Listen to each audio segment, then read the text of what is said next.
Hey everyone, welcome to another buddy study group for Worksite Solutions. And we are going to go through really the path of least resistance, right? What makes a smooth enrollment process? And we've, had different iterations of this conversation, but I think, these discussions can go in a lot of different directions depending on how you frame it.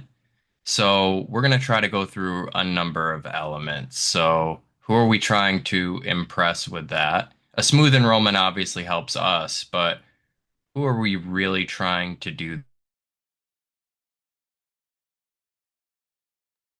We lost Jason.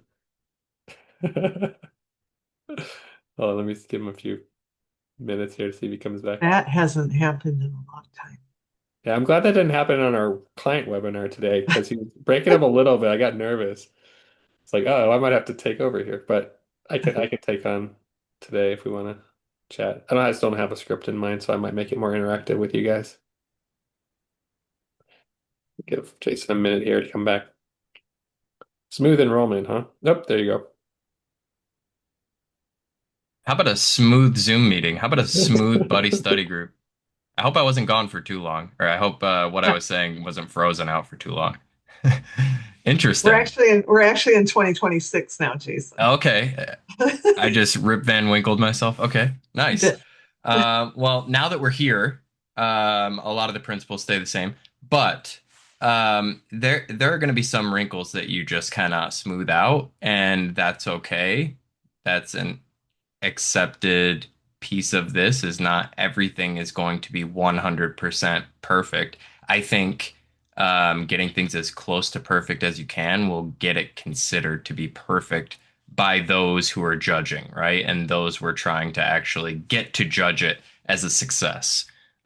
So that obviously sets the stage for like a wide-ranging discussion, of course, but there's a couple of specific items I want to touch on, and um, yeah, feel free to ask questions. Feel free to just inquire about anything. We'll take this wherever you guys want it to go. Um, but I think first and foremost, I want to kind of name all of the parties it's important to make this enrollment smooth for outside of ourselves, right? We are interested in not having to deal with any extra workload. But of course, we talk about it all the time. HR, the employee. It's super important to have the smooth process. And I'm bringing this as a topic to the study group right now because I have been doing a lot of customer support for a group we were referred recently, and I had an employee go through the enrollment platform. We weren't in charge of administrating the enrollment platform, anything of that nature. Didn't have a lot of connection there. This is just a case where we need some people to be on hand to answer employee questions and relay to the appropriate people. So I jumped right in, seemed like a good group we wanted to be a part of. So as part of this process, the enrollment platform piece was extremely frustrating. I went through the enrollment process with an employee after about a week and a half of it being a coin flip as to whether or not they could even log in. I was taking them through the application, and the feedback immediately after it being done is, shoo, that's a relief. And the second thing the employee said was, this is the second hardest thing I've ever had to apply for outside of a mortgage. So that can give you an idea of, I guess, how unsmooth it can be without the correct preparation and items in place to make sure things are easy for the employee. This was anything but easy for the employee, and as the person who's sitting there trying to represent customer success with, very little connection to be able to make big changes, it was extremely frustrating and anything but easy for me. So the employee experience is huge.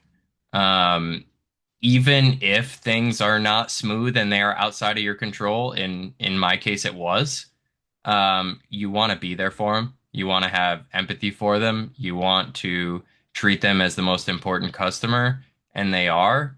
If their experience is stunted or their access is limited, in any way, that's your most important problem to solve, you might not be able to solve it immediately. But if you kind of come with them on that journey and say, I'm not going through this frustrating process alone. I'm not yelling into the void that I'm having problems. I think you can still make really good on some of those situations and establish good rapport. So for the employee, I think it's super important, but also for the carrier. The carrier is a big player in this and in proving that you can administer smooth enrollments for a number of reasons, right? Um, because smooth is such a general term. It's not just smooth from the point that like nobody who wants this coverage is going without it because access is limited or they didn't find out about it, right? That's what the carrier wants to know. How many employees have we seen have seen the offer, have had the ability to engage if they want to is a big deal, right? Um, Beyond just their experience navigating the process. So that is also what I mean by smooth. We've been asked to come on enrollments where we weren't in charge of the communications and communications were not getting through to all eligibles. That's certainly not smooth. There's somebody out there who might have wanted the benefit, but maybe didn't hear about it unless they were at the water cooler, which is generally not how we want people to receive enrollment communications, education, and information, right? So that affects everything down the line. So it affects people who show up to the webinars. It affects people who view the landing pages. It affects people who get to see their pricing. It affects who clicks on the button to get into the enrollment platform. It affects people who do happen to catch word and get in. They may encounter a difficult process and not know that somebody's by their side to help them all the way through. And at the end of the day, it affects participation, right? So we're trying to make the carriers happy with the smooth enrollment. And I will say we have firsthand experience that if you can demonstrate to the carrier that you create a smooth enrollment process and kind of know what you need to know to make one, they may refer you business at the end of the day because if they have an account that's orphaned or for any other reason needs somebody to step in, they're going to go to the people who they know are going to produce results and if the case is a troubled case, they might be able to make something out of it, right? So for the carrier's bottom line, for the carrier's ratios, we want to be a good partner to them. And, um and Jason, just to add to what you were saying is, we're all one team. If the carrier screws up, it looks bad for us, and if we screw up, it looks bad for them, right? So we're very much aligned to be synchronized there. And I think responsiveness is number one. Jason saying empathy, but just frequent communications. In this case, we have an email box, and Jason was on those emails responding to the client. And there was one particular client that had a lot of trouble, but just guided her through that whole process, right? How much time you probably spent hours with her, right? At the end of the Yeah. day. And she was sharp and having issues. This is not like somebody this person just doesn't get it. Like this is a very Hmm. sharp on the ball employee who, by the way, it was their first experience purchasing life insurance beyond their first experience purchasing long-term care. So you can just imagine all the perceptions that Hmm. are, in play there. So you wanna make some success out of it. But Yeah, yeah, and the VP of empathy. HR is kind of involved and on these emails as well. So that example to them is what matters. The service you give to that client is representative of the service you're giving to the whole group. And I'm sure just because you're responsive, Jason, they're going to be very appreciative that you were involved. Knowing that obviously we didn't select the enrollment platform, we didn't set up this type of conditions. We're just stepping in to solve a problem that they had, and they just needed somebody immediately to help.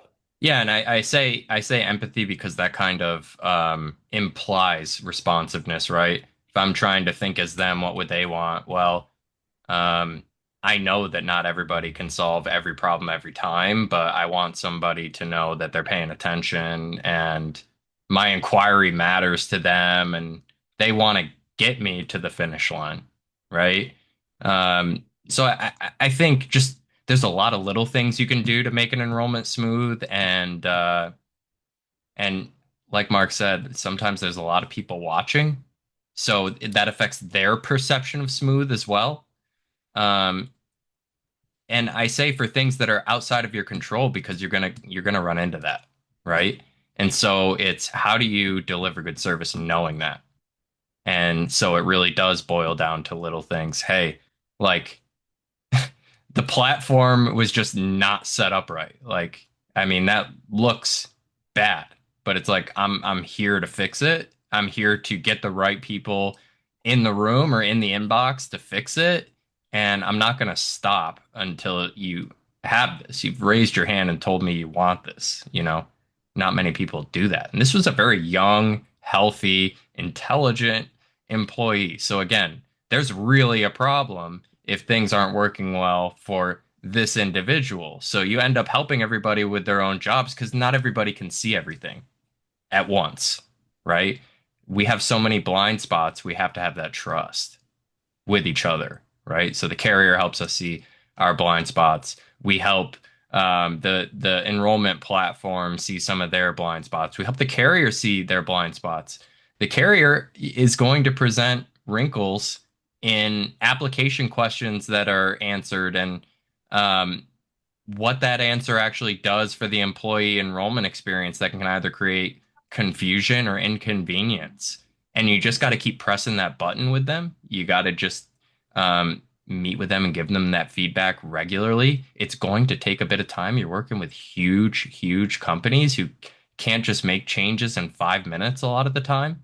So, I think part of it is just the mentality, knowing you're not going to be able to fix everything every time immediately. And how do you deliver good service beyond that? Good service implies smooth more than anything else at the end of the day, to me. Another tip, kind of related, and I experienced this personally because we're enrolling in our group plan for Buddy, right now. And I encourage all of you to be looking at getting this for yourself, actually doing the enrollment experience. I know Jackie on the call here had called in and, went through this enrollment maybe last year, a year or two ago. But I went through it and nothing replaces that personal experience doing the application yourself. And you should, every time you do an enrollment, test the application, pay attention to those details. Even if you can't fix it, like Jason was saying, because big companies are slow to move, they can't change the application questions. At least you can anticipate the questions they're going to have. I think, Jason, you recently did like a short video of what to expect. You can give them tips, here's what you need to prepare for completing the application so you have it on hand so you can get timed out of the platform, and then have trouble, getting back in. Here's what you need to do when they ask you this question that's totally unclear as to why they're asking you. You can set that expectation up front. So I would go the extra mile, definitely doing that on every one of your enrollments. So at least you know what the experience is. Sometimes you can, like in this case, Jason wasn't given access to the platform, even though we asked, to demo it, right? So he had to do it on the fly. But most of your enrollments, will have more control over selecting what platform you use. Obviously, Buddy, we have our own enrollment platform for a reason, right? We know it's going to be a good experience with fewer questions, but you don't always have that luxury depending on, the situation, the carrier. So make sure. That's why we realized our biggest value add is as an enrollment partner, right? Because I'm telling you, if you just did this directly with a carrier and let me just use what you guys have, and you went into the platform to view what the default is for some of these enrollments, you would be astounded at the experience it presents. And I don't think you have ever left somebody on the individual side uh, up to their own devices to complete an e-app. You know there are confusing questions in there. It's not so different with group plans. If you don't have that sort of flexibility or you just kind of take things as default, there are regulations at play here for questions they have to answer, even if it does not apply to this employee's enrollment experience whatsoever. So yeah, a lot of the prep work and a lot of the please give me access to see as much of this as possible matters because especially if you're the one that's going to be answering questions for people, you have to have done it like them at some point. Um, but I want to talk a little bit about engagement as well, because I think I hinted at a smooth process being communications and kind of gave a little case study there. But I know Gretchen and the team have been working on a lot of things as far as communications and employee engagement, where we are essentially trying out communications with enrollments right now that are, time is running out with the benefit, or, the enrollment is open, and we're going to give you two buttons for options: enroll or decline. Actually decline coverage. I think this is a super powerful thing. You're going to continue to see more of it. I think it leads to a hugely smooth enrollment process. First of all, it gets a lot of rich data points. If you send this communication out and people decline, you're no longer pestering them with reminders. I've seen it. I understand it. I don't want it. Right? So they're not going to just get the default communication all the time. They're not going to continue to see emails that time is running out when they said, I don't want it. Right? And Gretchen, you can expand on this because you guys really built it, but we give them some forks in the road when they do decline, right? Because not everybody is just, I don't want it, don't ever talk to me again, right? Right. Yeah. Actually, starting with the survey, Jason, that was your baby. We had a group that we first surveyed. So, are you even interested in this? And it's not that we're doing that to, um, I mean, well, it is to collect to see who is actually interested, but it also just starts to get them thinking, and it starts that journey. So then once the enrollment starts, like Jason said, we'll send out an email where they have the option to decline coverage. And again, just asking them those questions just gets their thought process, sort of kicks it in gear. So if they decline, if they hit the decline button, it takes them to a short survey, like button survey. Just click one of the One buttons and question. tell us why you declined. What was the reason? And so we're just it's just data points. It's gathering information, and then we can do something with that information. If there's another enrollment, they may say, I'm not interested this time, but I'll be interested next time. And so that's important information because um, we can communicate to them, we can continue to drip on them and educate them more, or we can also send them to a specialist who can have a one-on-one conversation with them. So it just depends on the nature of the enrollment. But yeah, so lots of information, lots of data gathering, lots of education. It's just part of the process. It's lots of data gathering that's not really like a bunch of sharp pinpricks either. It's literally, would you like to enroll or would you like to decline this coverage? If they hit decline, that's kind of their way out of being pestered by us.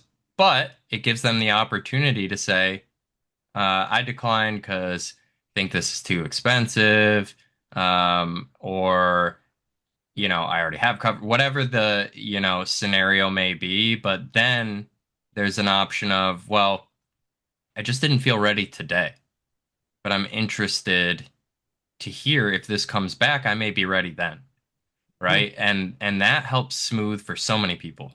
The employee is not getting badgered when they are clearly out of it for this enrollment.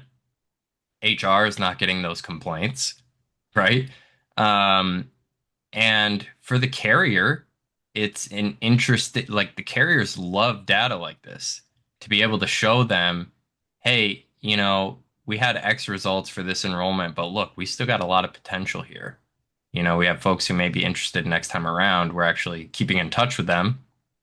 And, they're not interested in granting extra enrollment periods where it's not going to be efficient, right? So if you have data driving some of those requests and backing up some of those requests, you may be more likely to get something like that granted by a carrier because they know there's real interest in data sitting there. Yeah, Jason, I want to add something too on the benefit counselor, right? We know that that's effective, Steve. We've talked about that quite a bit. And this is another way to figure out who that LTC specialist, consultant, or benefit counselor should reach out to. We're using the digital means to kind of isolate the part of the group that's interested in this offer. So when that person reaches out, they can say, "Hey, I heard that you're interested in this offer and I just wanted to be of assistance to you." So to me, that's even more important is it allows you to do outreach for people that might be on the fence, right? They didn't decline, but they haven't enrolled yet. And you have the last week of enrollment to reach out before they lose out on their offer, and you'll know who to reach out to. And in the right way, you're delivering value to them. So to me, that opens up the face, the one-to-one sales opportunity as well in the right way. It's a very healthy flow chart that runs smoothly. Are you interested? Plug in resources that they can get connected to. Are you not interested? Are you interested in the future, right? If yes, how should we keep in touch with you, right? If no, goodbye. That's what you wanted, right? At the end of the day. And it's not like they're going to be locked out forever. We're just not going to, you know, continue to pester them. They can still kind of organically go if they somehow find the interest between now and next enrollment. But it just keeps everybody receiving uh, as many communications as they'd like and none that they really don't, right? And I think that helps everyone. You don't ever want to hear feedback that employees feel pestered, and that's never been an experience of ours, but I can certainly imagine that. And just hitting everybody with the right amount of communication definitely contributes to smooth. Um, Mark, since we are so general, I'm sure there's something that we can still kind of build on Well, with creating a smooth experience from your yeah, well, mind. I'll put out another topic kind of related to this, and Okay. we're doing a lot of experimentation in this area too, which is different audiences want the product for different reasons. Maybe some of the audience are looking at affordability and getting a starter plan. Maybe others are looking at the guaranteed issue, can't qualify on the individual market. So one of the things we're trying to do is, given that we have census data, we know kind of where people might fall. We're trying to put out different communications and segment the right message and the right flow to that particular audience. And to Jason's point about keeping it simple, a lot of these involve how do we simplify how to even describe the products, but we take someone through a journey that's more specific to them. We might take out even the insurance multiplier, right? They're not interested in leverage, they're looking at affordability and simplicity. And therefore, we have a version of the calculator actually now that does that, but they go on their journey. It takes them through it. So we're kind of delighting them based on what we know about people like them. I think that's what you're seeing with some of the technology as well. The AI out there, right? Is able to do a little bit of a better job of understanding who this client is and giving them the right answers to their questions.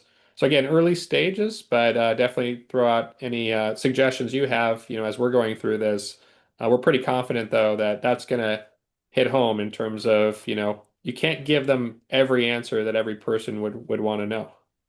You have to kind of pick a path and stick with that path and be consistent with that and help them get through to the next steps. That's what's leading to people moving past the finish line. What's holding them back is those just questions in the back of their mind that stalls them at one part of that journey. We know because we have the data in our enrollment platform specifically where they drop off. So we can nudge them and try to offer assistance with where they left off in that process. Yeah. And, we were just on a kickoff call with a group just before the study group. And it is an interesting group that we did do that survey communication for. Um, we actually had the broker on to do a live case study. We got to do episode 2 now that we're at the finish line, but we did a live case study when they were weighing. They got 4 proposals back. So it was like, how do we weigh this and boil it down into something that we can get the group to understand and be comfortable going forward with. But now that we're here, there's more interesting case studies. Their head of HR helped us put the survey together and kind of went through. the presentation process and got this moved forward and then promptly retired. So there is a new head of HR and a new marketing person at this company, and they're like, I'm just trying to, wrap my head around our new platform. We got a new platform. We're using Paylocity, and like, what's going to require to build this in? We don't have to build anything in if you don't want to. We have an enrollment landing page that is external and based on a link, and that contains everything. It's got the platform, it's got FAQs, it's got connections to the long-term care specialist, it's got the recorded webinars. You can feel free to promote it however you like in Paylocity or in your intranet that's also new. But all you need to do is say a few words that we can help you with and deploy a link, and that'll take them where they need to go, right? Um, Yeah, so I I'm think not in, let me say something about that, Jason, yeah, because yeah. that's an important point you just made. Um, uh, we can deploy this. Okay, today, in essence, was our kickoff call. They're starting enrollment on 12/1. So, putting all of that together um, is way easier for us to plug in our process than for them to start from scratch and have to do everything themselves. So, and the only reason that we can do it is because we've got everything in place, just needs to be tweaked for that specific enrollment. So, yeah, I wouldn't recommend uh, launching 12 days after your first kickoff call. It's like landing a 747 on a basketball court, I think. But It, yeah, it's not impossible for sure. yeah, and with just this little runway, there was just delay in getting the group app signed, and it was kind of nail biter getting the platform to be set up with ACH billing, which they're also doing. But in you don't always necessarily want to go with the easiest. You want to start with like, how can we follow your process? But I just kind of noticed in their case, they were like, there's like two or three new processes we're trying to learn, and we're sweating it out as it is just for our core functions. Now, how is this going to work in with that? I think you can just recognize where we need to slam an easy button, and you could kind of feel the relaxation when we said this is going to be easy, right? Like, we'll have a communications plan. We're going to have the link to the landing page. That's all you really need to deploy, right? And by the way, we'll handle the webinar. All you have to do is send out a message to get everybody there and provide us with the Teams link, and we're on it. We got it. So yeah, this is far less runway than we generally want to give ourselves for an enrollment like this. But this is an enrollment that, frankly, we thought was going to go 10-1, 11-1, and then we had to go 12-1, and they wanted to do it before the end of the year. So just because we're positioned to be able to hit easy buttons doesn't mean we want to do it all the time, but you have to Yeah. identify the right area where you can make it smooth if you have to. Yep. Um, so I think it's about listening. Smooth is in the eye of the beholder, right? But you have to be thinking about all the partners involved.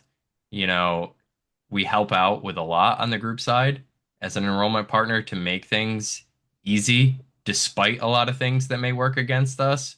But I really think the challenge in the group space for you all is in account management and just thinking about all the partners involved. So in any decision, any fork in the road that I could encounter, am I making this easy and palatable for HR, for the employer, for any other brokers I may be involved with, for the carrier, and am I being a good partner? Am I delivering good service? That's what's going to get you kind of the crux of this conversation that we're bringing. So I know it's a topic we talk about a lot, but I think we're always coming up with case studies that make me think I want to bring this topic back around and talk about it because we've learned so much in the last couple of months in what that really means to us. The principles stay the same, But we just try to give you more experiences of how we actually do it or how we've had to learn to do it given situations we're confronted with. And this goes for groups of six. This goes for groups of 60,000. It truly does. Those principles do not really stray at all. It's just be a good partner. Like Mark said, be responsive. Take just a window of empathy. Think about what each person you're trying to create a good experience for is going through and just try to deliver that, right? And even if you can't, just let them know where you're at in trying to help them and don't give up, right? Just keep showing up. Yeah, I'll make one comment about the difference. If you have a group of six, it's also you don't have to make it super complicated. Yes. So It is nice. don't over engineer that type of situation. A group of 60,000, the effort you put into this goes a much longer way, right? Obviously, most of you are going to have groups in between those two numbers, so you have to judge. But just think of that, in terms of what's the practical answer here. That will guide you. For groups of six, the easy button is just kind of sitting in front of you. You may have to go for a little walk to find it for a group of 60,000 for sure. Um, Other things just get a lot easier too. Like, let's have a webinar for your company. Okay. Well, I'll get everybody in one room because we can actually do that. And we'll all be on the same Zoom screen. And you'll give us the presentation. It'll take about 20, 30 minutes and we'll talk about it. Whereas with large groups, Mark and I have been a part of enough of those webinars to know that it's impossible to fit all those employees in one room, and each one of them has a question. And by the way, there's 300 people on the webinar, you know? Um, but as long as you're calling in the right amount of cavalry to meet any sort of scenario, nothing's impossible, right? Gotta have a team though. Got to. Yeah, actually, the other nice thing about it that makes it a little bit easier is, you're training HR, like we've talked about, they're a part of your team. And actually, as you're training the employees, you'd be surprised about how they become a part of your team too, because there's all that water cooler talk, consensus. Let me go to my manager and ask this question. So the better you communicate to that engaged audience, just remember it's going to have a ripple effect that's going to help you across the board. It's funny. The very first case study I brought up today about the employee who was having enrollment issues, she was talking about water cooler talk too, but about how bad the platform was. So employees are gonna talk about things, um, whether it's good or bad, right? So whatever you can do to make it a good conversation. Hey, I learned this interesting thing about the plan. Man, they give you life insurance. They double the amount of life insurance for long-term care, and they restore the death benefit back. Like that's pretty crazy. That can be the talk. Or I tried 17 times to get into the enrollment platform. I was able to get in three. I was timed out once, and that last time I was finally able to get in and enroll. So yeah, you should try it. You should try and get in there, see if you can. Yeah, we haven't named the platform because we don't want to throw anybody under the bus, but I'll just say it's the default platform for a lot of carriers. It's the And one that they're going to give you if you're asked to enroll directly with them. and platforms, whether thought of as good or bad on paper, can be set up in a way to still create a good experience, or you can put very little effort into how it's set up and you're stuck with the default, which is a climb, right? I mean, even just this morning, we were having our weekly call with one of our carrier partners. And for probably the third or fourth week in a row, we're hammering on this one application question is creating a lot of difficulty for people. And it will only continue to create more difficulty for people, especially in groups we work in. That's like a 30-minute part of the conversation 3 weeks in a row. So it takes a lot of like poking. Hey, this is important to me. This is important to me. This is important to me, right? Um, that is truly how you move the needle. Or this employee's having a problem. This employee's having a problem. This employee's having a problem. You just have to keep ringing the doorbell, and they will come to the door, and everything becomes easier from then on out, right? And now you're not talking about like I'll create good experiences despite what is happening. It's what I have been doing is actually working toward creating better experiences. So I think that's like the direction we try to go in with being an enrollment partner, we've really kind of understood our role and where we can kind of try to make an impact. So that's a little bit of what we do day to day beyond just like talking to groups and talking to brokers like yourselves and doing study group calls. It's just literally ringing the doorbell for a bunch of different platforms and carriers to try to make it easier for everyone. Our competitors are going to benefit from this too, most likely in the future. And that's what we want, right? We want this industry to be easier for people to work in because that helps us sell these really attractive products easier without people feeling like they have heartburn at the end. Because they're going to think about the heartburn. They're not going to think about the great product until 30 years down the road when they need to use it, right? That's the essence of it all. Gretchen, anything else from your end that you think about um, with communications? I know we're probably overdue at some point to have a marketing takeover where we talk about all that goes into what you guys do because I think it needs to be front and center. But like anything else that you've just kind of learned over the last couple of years and like creating a smooth process from a communications marketing standpoint? Oh my gosh, so many There's things. too many things. Well, one thing we're working on right now is, and we're bringing in some new resources that are skilled in the technology. So HubSpot for us, and connecting the marketing efforts and the sales efforts is one project we're working on from a communications perspective. So, what is that handoff from marketing to the sales team? So, when is somebody ready to actually have a conversation outside of them actually booking a call? There may be other touch points where we can get them in front of somebody who can answer their questions in a very non-threatening way. So it doesn't feel salesy, it's more informational. So that's one project that's really important for us as we head into 2026. And then also, so that directly impacts if you're bringing in an enrollment to us, it will impact that. It'll have a positive impact on that enrollment because we'll be doing a little bit more very strategic uh, outreach to people who are in the enrollment process. And then even outside of the actual enrollment, if there's an enrollment time period, some are perpetual, but just trying to keep in front of them and keep them in the loop, as they say. So delivering important content to them when they need it. So yeah, so a lot going on the communication side, a lot related to the technology and how we are identifying where someone is in the process, in the journey. So um, and then getting them the information that they need to make an informed decision.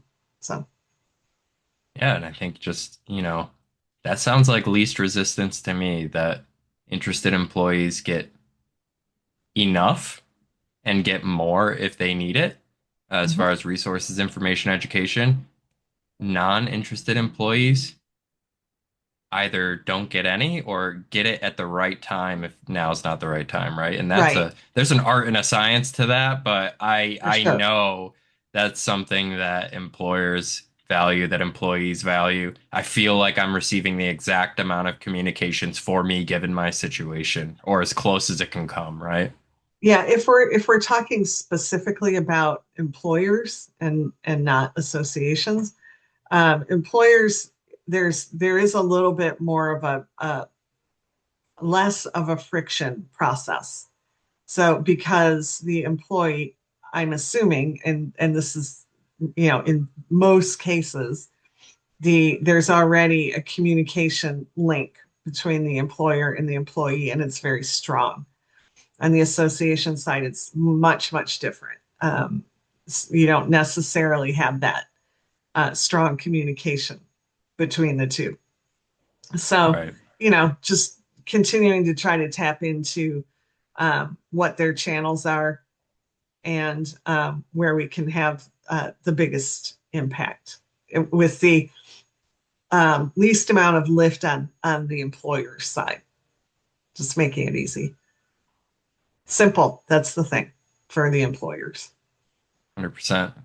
If you can see the sigh of relief visibly on your call, that's what I go for. Oh, nice. Like you say something, they're like, "Oh, good." Yeah. That's what we're really talking about, smooth process. If you can evoke that sort of reaction, I think you're hitting on the right things for them, right? Well, and So, and not, yeah, 9 times out of 10, the employer's gonna, well, maybe not, maybe 7 times out of 10, the employer's gonna want to do their own communication. So, what can we pass along to them that will make it easy for them to just drop it into their own email platform or on their intranet or whatever. So that's that easy button Jason was talking about. 100%. All right. I think that'll do it. Like I said, we've had if you've noticed, different flavors of this conversation over the last couple of months. But I think there's just so much to it that you really have to unpack it, one session at a time. So I hope these have been enjoyable. I think there's a lot of overlap in some of these sessions, but I think, like, I bring it up again whenever we have really good and interesting case studies that kind of further illustrate some of these things. So I think if you're here or if you're listening to the recording, you're learning the right things that are kind of unteachable without going through it by osmosis through some of these case studies. And once you are actually in the middle of one of these, hopefully you're able to pull something out of our bag of tricks, right? Like it was like we said on the Tuesday study group. I hope you borrow some of these stories with pride. I hope you take some of this information and I don't even care if you take it and say, I thought of this, right? That's really what we want. We want to lift all the boats because if you guys have any growth, we have growth at the end of the day. So appreciate you very much for being here. Next week is Thanksgiving, so you will not have us here on Thursday. We love you. You're a family of sorts, but we're going to be with the real families. And Gretchen, I think we just set a date for our annual market review. So if you have Yeah. joined us for the first time at any point in this year, this is something you haven't seen before, but we've done this 4 or 5 years. This They is all our kind of fourth year, I think. fourth year, they Yeah. all kind of blend together, but that'll be January 8th. Eight. This time, so we won't have the actual study group, but we'll give you registration information and all of that good stuff as we go. But this is our opportunity to talk through what has the year been like in long-term care and what did our naive selves predict back then? We kind of do predictions every annual market review. And looking ahead to next year, we make new predictions. What did we get right? What did we get wrong? What are we going to volunteer to either be right or wrong as predictions for next year? So we hope you'll join us. We have a lot of fun with it, and we always kind of try to guide it by your questions. But first, we'll either publicly embarrass ourselves or call ourselves prophets or somewhere in between. So appreciate y'all being here and have a wonderful Thanksgiving if we don't talk to you before then, and we'll talk to you soon. Be well. I